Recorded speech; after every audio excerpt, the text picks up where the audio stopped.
I'm not sure if I thought I stopped that recording. So if you got me drinking my coffee, there's just another example of me not being perfect. Okay. So we talked about seasons. There are seasons in life. For everything, there's a season. And we're all pretty familiar with this. But let's look at this in Ecclesiastes. There is a set time for everything. Life is tough, y'all. It is. Being a Christian in today's world is challenging. Even in the U.S., we do have it better than a lot of other countries, but it has been tough. There has been a lot of things coming against Christians these past few years. We live in the culture of the instant. Everything is instant. Everything is done right away. Microwave. You got question for something, all you have to do is Google it. Ask Siri, okay? And you will get the answer to the question. You need a problem solved, Siri will do it. You need a paper written, you can go have AI do it. Everything is instant and without work, okay? And it's all done right now. But let me tell you, that is not how God works. Can he? Absolutely. But most of the time, not. He has certain times that things need to happen. He has a set time for everything to occur. So let's look at this in Ecclesiastes. Everything has its time. We're going to start here at chapter 3. I think it's the whole chapter. So to everything there is a season, a time for every purpose under heaven, a time to be born.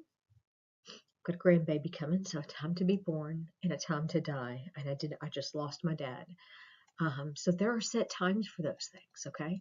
There is a time to plant. It's almost springtime. We're going to be planting soon. But there is also a time to harvest, a time to plant, and a time to pluck up what is planted. If you pluck a plant up too soon, you're not going to reap the fruit of that plant. You have to pluck it up at the right time, okay? There is a time to kill. There is time to heal. A time to break down and a time to build up. So there's a time to break relationships. There is. There's a time that we sometimes need to separate from people and love them from a distance, and that is okay. But there's also a time to build up and to build those relationships. There is a time to weep, a time to laugh, thank goodness. There's time to mourn, a time to dance. A time to cast away stones and a time to gather stones. A time to embrace and a time to refrain from embracing. A time to gain, but there is also a time to lose. And that is something in today's society we really need to purposefully teach our children how to win and how to lose. Because everyone is going to experience that in life, and we need to understand that and learn how to do so with grace. A time to keep things and a time to throw away. A time to tear, a time to sow. There is a time to keep silence, and this is the one I struggle with. I am learning to be much quieter, to listen more, and to say less. But there is also a time to speak and a time to speak up. There's a time to love, and there's even a time to hate. Now, does that mean we hate Christian brothers? No. There is a time of war. There is a time of peace. What profit has the worker from that in which he labors? I have seen the God-given tasks with which the sons of men are to be occupied. Travail means job, exercised through a means, bruised, afflicted, oppressed, and humbled. Okay, so labor here means travail. Okay, but God has made everything beautiful in its time. I lost my father to lung cancer this just a few months ago, and while it was hard, and it was one of the hardest things I've ever had to witness, the end of that relationship that God gave us was beautiful. We did not have a great relationship in life. He was an alcoholic. He was distant. He was never there for me. But those last few years, God gave him grace. I was able to care for him, and we were able to um, come to a state of forgiveness. And I was prepared and ready to be able to say goodbye. And honestly, I look back and think what a beautiful thing it was that God allowed me to be there for him in his last days and to show him the grace of God, because he wasn't there for me. And in the natural flesh, um, I would not want to be there for them. And my siblings, in some ways, also struggled with that. They resented helping, even though he was never there for us. He didn't come to my wedding. He didn't go to my high school graduation. He did make some changes as he went through life, but not what most people have, or I say most, many people have in a relationship. But God redeemed the time, gave Dad grace, that unmerited favor. He didn't deserve it, but God loved him and gave him that grace. And he made that a beautiful time. He has put eternity in their hearts. Let me start back. He has made everything beautiful in his time. He has put eternity in their hearts, except that no one can find out the work that God does from beginning to end. We think we can predict what's going to happen, but we can't. I know that nothing is better for them than to rejoice and to do good in their lives, and also that every man should eat and drink and enjoy the good of all his labor. It is the gift of God. So it is a gift of God for us to learn to be content in all things. In all things, I have learned to be content. Okay. We should be content with the things that God has given us in our lives and learn to be happy in all situations and just know that we are fulfilling the call that he has in our life, and not worry about the end results, not worry about tomorrow, just to live in the day, do good in our life, work hard, and enjoy. Okay? Because God, and sometimes things don't look this way, y'all, but he does. God shall judge the righteous, but he shall also judge the wicked. For there is a time there for every purpose and every work.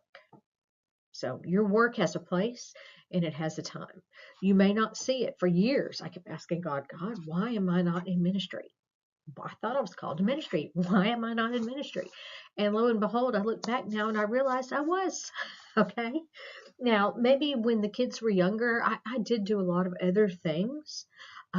We did vacation Bible school. I taught Sunday school, and that was my ministry at the time. But the whole plan for my life in these days and times is totally different than what I thought it was supposed to be. But it's a good thing. Okay. There is a time for this, a purpose for this. So there is an appointed time, a due set opportune time for God's promises to come to fruition, to come to pass in our lives. And so we pray for that and we believe for answers. We have faith, right? And our faith is that substance of the things hoped for. It is very much like a pregnancy. Pregnancy has a beginning point, but in the beginning, you don't see anything. Yet we know that there is something there. The baby is real, just like our faith is the substance, the proof, the material for something real coming in. Okay. That baby just needs to grow, right? Our faith, the dream, whatever it is God has called us to do, has to grow. But pregnancy also has an expected end, an expected date, a due date. In Galatians 4:4, it says, "But when the fullness of time has come, God sent forth his son." So it came at a certain point, at due opportune time. There was a specific time for this to happen. So at the right time, a baby is born, right? A baby is born when it's supposed to be. We have due dates, but they're never exactly correct. Even if they are correct, the baby is going to come when the baby is supposed to come. And of course, we know sometimes the babies come too early, this or that, but there is an appointed time. Remember, an appointed time to be born and an appointed time to die. We have to be patient, knowing that the expected end will come and that we do not always know the day. We don't. I did not know in 2008 we would be taking in, excuse me, 4 kids in 2004. And here we are in 2005 on the 5th. The baby needs to grow and develop into a mature and healthy baby to be delivered at the right time. And if it's not born at the right time, if it is born too early, there are problems. It is not necessarily healthy. We don't always, though, know when the right time is. Okay. When I was having my second child, I ran late with my first. Actually, I ran late with all 3, but I was 2 weeks late with my first when they induced me. And so I was praying for him to be born. A friend said, "Hey, why don't you pray for him to be born early?" I prayed for mine to be born early, and he was a month early. And I was like, well, yeah, but he was also jaundiced and had problems. I don't want him born before he's ready, but I want him to be born at the perfect time. I don't want to go late.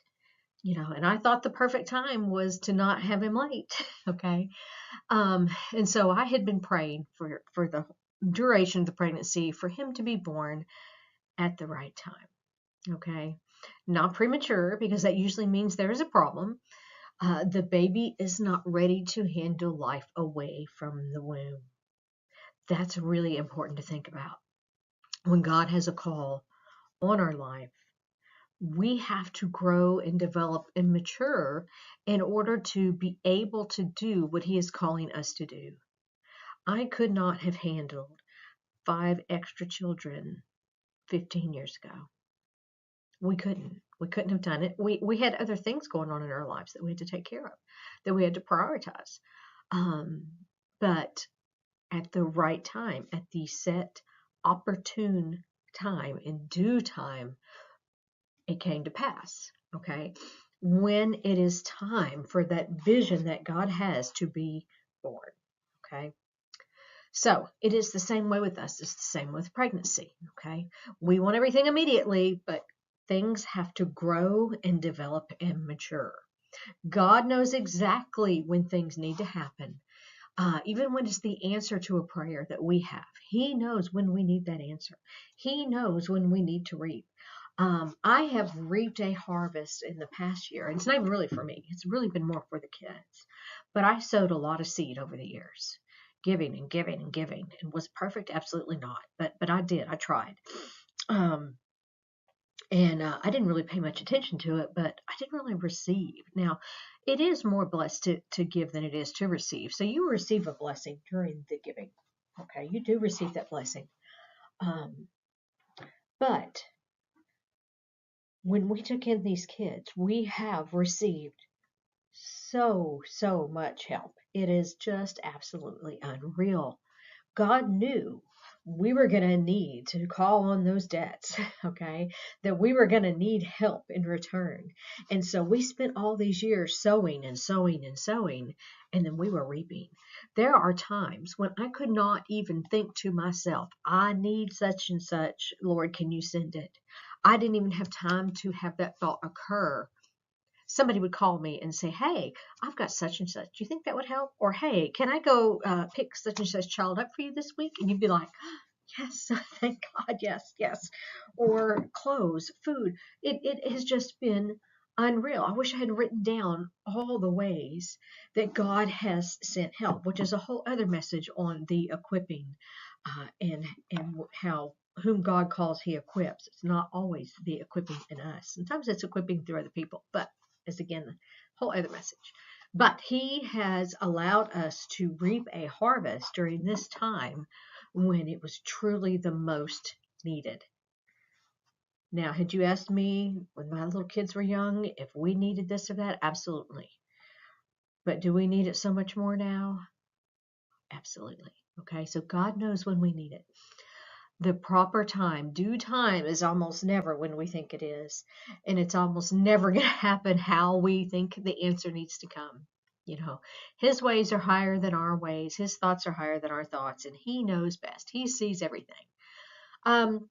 So back to the analogy of a pregnancy. Pregnancy is uncomfortable.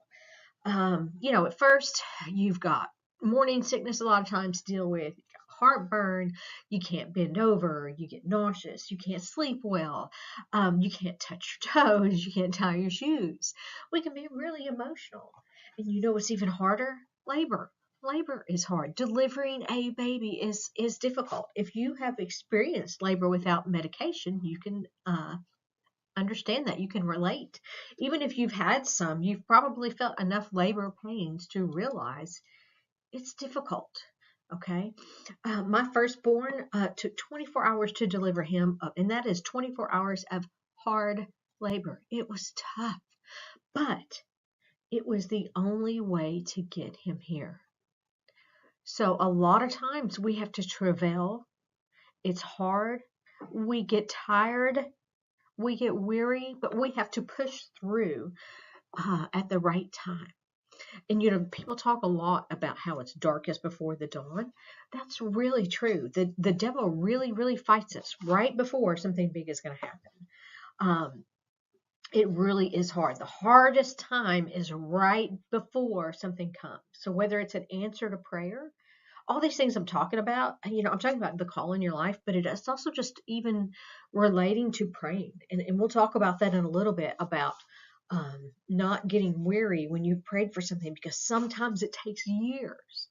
It's hard labor. You have to work at it, okay? Not that we earn our salvation, not that we earn the answers, because Christ paid for all of that on the cross. But it is tough. It's hard. It's hard on our flesh, okay? So trials and tribulations are going to come, and we are uncomfortable. They're uncomfortable to go through. They're hard to endure. Labor is tough, but in the end, when that baby gets here, there is nothing more joyous and more exciting, nothing more fulfilling than having that baby, right? It's so worth enduring. So it is with the answers to our prayers, or fulfilling the call that God has on our life. Working through that just makes it all the more sweet. Okay. So back to my middle child. I wanted him to come at the right time. I wanted him to be mature and ready, and that is what I prayed for. But what I thought was the right time and what the right time was were not the same. God knew better. So I prayed and prayed. My oldest child was 18 months old, 17 and a half really, but almost 18 months. And it was time to have number two.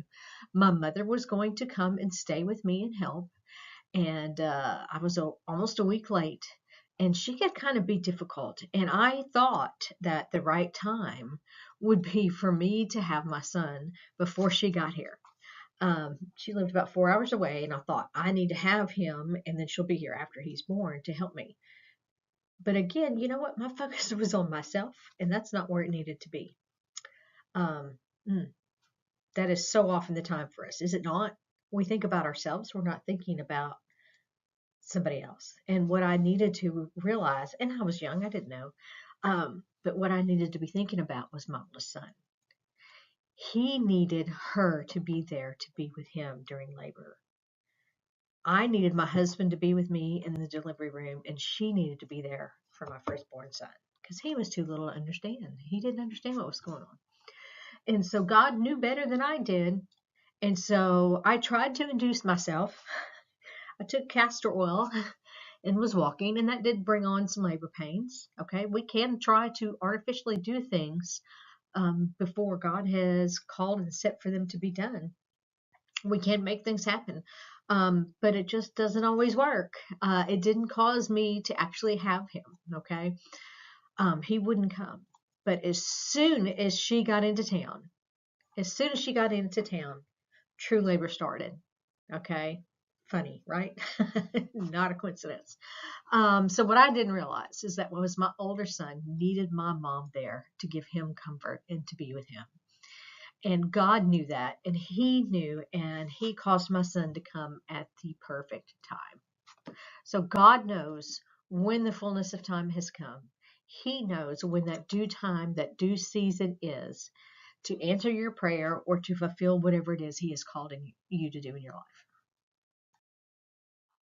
So just a little bit more on those trials and tribulations and those afflictions. We well, let's look at the scripture first. So James 1, 2 through 4. My brethren, count it all joy when you fall into various trials, knowing that the testing of your faith produces patience. That's a word right there that God has been working on in my life, is patience. Let patience have its perfect work, that you may be perfect and complete, lacking nothing. There are so many things that are done throughout this period of waiting time, but one of the most important is patience, and patience having its perfect work, so that we may be perfect and complete. Am I perfect? Absolutely not. Does that even mean that you're 100% perfect? No. Let's break this down and look at what this means, what the translation would really mean. Let's dig into this a little bit. So, trials test our religion and our faith, and the man who stands in them proves his religion and faith genuine. That comes from the Dake Reference Bible. Proves it not only to other people out there, because it does. It is a testimony to other people when they see you go through a test and a trial and you come through and you are still standing. People are watching. I promise you, people are watching. But it also grows our faith. It proves it to us as well. That's even more so than anything. It proves it to us and builds our faith. Trials in this life are what make us strong and help us to grow and mature in the Lord. This is why we are to consider it a joy to go through trials and testing. Now, I'm going to tell you, the last year, actually year before last, and last year, the last couple of years, have been a trial. And I have had grief like I haven't ever had to go through before. And this may sound kind of silly to some people, but I raised a horse from a baby. She was my dream horse. She was everything to me. And we had worked really hard to get through some trials and difficulties just with that. And we were working through, and I was about ready to show her, and I lost her. And she broke her leg, and I was devastated. That was the closest thing to losing a child that I think I could experience without it actually being a child. She was my baby. I raised her from a child. Horses aren't pets, they're partners when you ride. And she was truly becoming my partner at the time, and she was difficult. We had to work hard, and I just lost it all. And then I had to have a knee replacement. And my dad had lung cancer. I care for both of my parents, and I'm gonna tell you, there's been some trying times trying to get through. When one time one of them broke, my dad broke his hip. 3 months later, mom broke hers. I have spent so much time in the emergency rooms, and going through and watching my dad suffer with lung cancer. It was awful. It was horrible. Now God gave me wonderful things out of that, beautiful things out of those ashes. He turned it to beautiful, but they were tough. And during that, was I sitting there, I've got joy? No, it was tough. And I was able to hold on to the Lord, yes. But those things help to produce maturity in the Christian. And I can say that going through those trials, I have learned to let go of a lot of things. I have been changed drastically.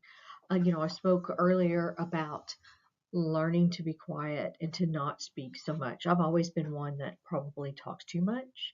I don't keep secrets. I tell everything more than I probably should. I have had to let go of certain relationships in the past 4 or 5 years. That was just so hard to let go of. But I have finally come to the point in my life that I'm going to do what I feel is right with God, and I don't really care what anybody else thinks. And that's because of these trials. It's because God has used those to build my character to the point that I know that He is going to get us through. It has been a daunting task to take on 5 children at my age. I'm going to be a grandmother, but I could have been a grandmother for a very long time now. I'm well into my 50s. My husband is well into his 50s, and it's a daunting task to take on 5 children from the ages when we started 6. So it was 6 at the time, 7 now to 17. Okay, 5 kids. That's daunting. But I know I'm not the one doing it. God is doing it. I can't do it. I can't possibly do it, but God can do it. God can and will and has sent help. He has sent everything we have needed. He has provided it. And I can just say, I don't know how I'm going to do it. But you know what? I know God is going to do it. I know He can. And I know He's got it under control. And that has come through trials and afflictions and temptations. Okay.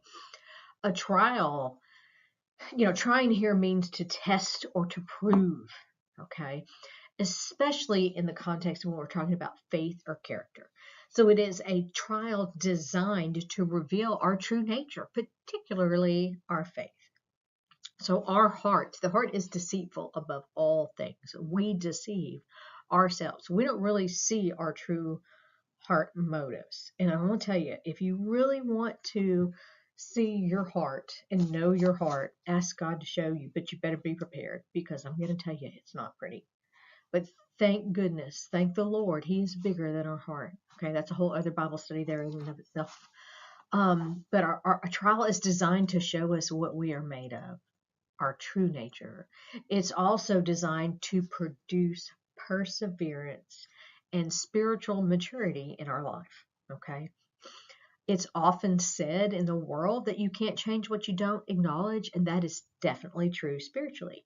If you don't know what's in your heart, you can't let your heart become more like Christ. If you don't know what's your flesh is capable of, how are you going to keep it and keep it in shape and put your flesh under and let the Spirit live through you? We've got to know what we're made of, okay?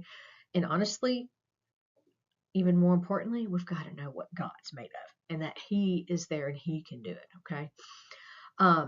So if we're not aware, if we are lacking in an area, and we are all lacking in some way or another, we can't allow God to work in that area and to fill up that area if we're full of ourselves there, okay?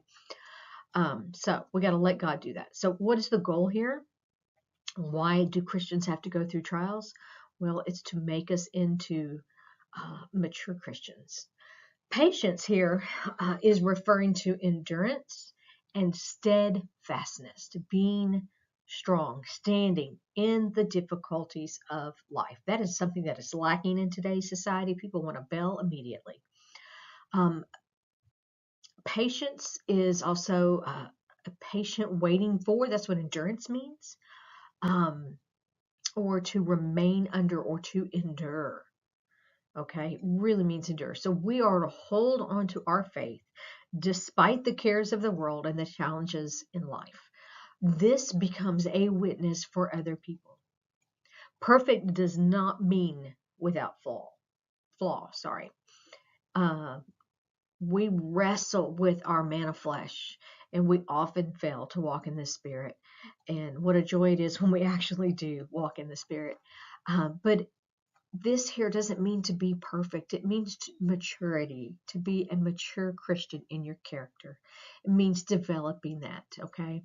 To become fully developed in character and in faith. So we grow our faith and our godly character with every trial we endure. This is what helps us to mature as a Christian. Not only does this act as a witness to others, but it also proves to ourselves that God is faithful and He is able to do it, and it builds our faith.